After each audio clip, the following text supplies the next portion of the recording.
Merci, merci, merci, profondément et sincèrement, merci. Vous avez été top. Vous avez mis un dynamisme, vous avez mis une énergie qui, franchement, mérite un grand coup de chapeau. Vous êtes super. 5e conseil aujourd'hui sur la série de 6 conseils pour augmenter l'efficacité managériale dans le management à distance, management et télétravail. Aujourd'hui, le 5e conseil, peut-être la reconnaissance. Peut-être.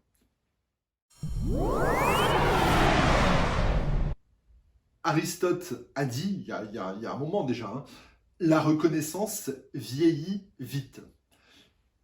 Donc, si vous n'avez pas eu de signe de reconnaissance envers vos collaborateurs depuis avant la période de télétravail, il est temps de s'y mettre.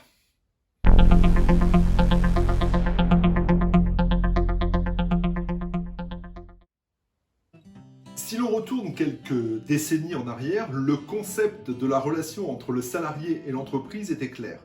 Tu fais correctement ton travail, je te garantis un salaire, un travail, des évolutions, jusqu'au bout de ta carrière.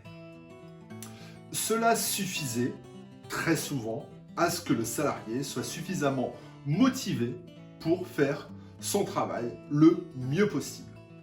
Le deal était clair pour les deux. Mais je pense que nous en conviendrons, vous et moi, cela a beaucoup évolué au cours des années. Aujourd'hui donc, changement de concept.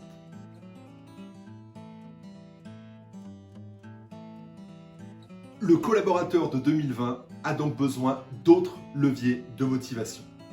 L'un des leviers de motivation essentiels pour chaque collaborateur est la reconnaissance.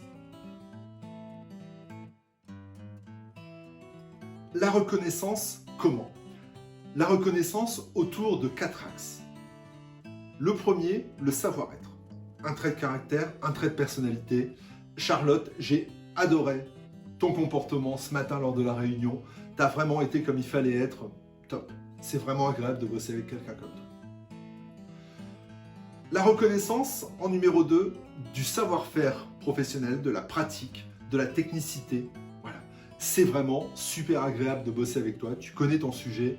C'est vraiment un bonheur. La reconnaissance sur l'investissement mis par le collaborateur ou la collaboratrice. Waouh! L'énergie que tu as mis là-dedans, la motivation que tu as mis là-dedans, sincèrement, chapeau. Et enfin, celui qu'on utilise le plus souvent, la reconnaissance sur le résultat obtenu, sur l'objectif atteint. 4 axes autour desquels vous allez pouvoir travailler, vous, manager, pour développer votre capacité à donner des signes de reconnaissance. Un dernier point, très important. Pour qu'un signe de reconnaissance soit efficace, pour qu'il soit bien perçu par un collaborateur ou une collaboratrice, il faut qu'il soit sincère. Il faut qu'il y ait de la sincérité dans la reconnaissance que vous manifestez à vos équipes. Je vous dis à très bientôt pour le 6e conseil. D'ici là, partagez un maximum cette vidéo, mentionnez des collègues, des managers, des collaborateurs. À très vite.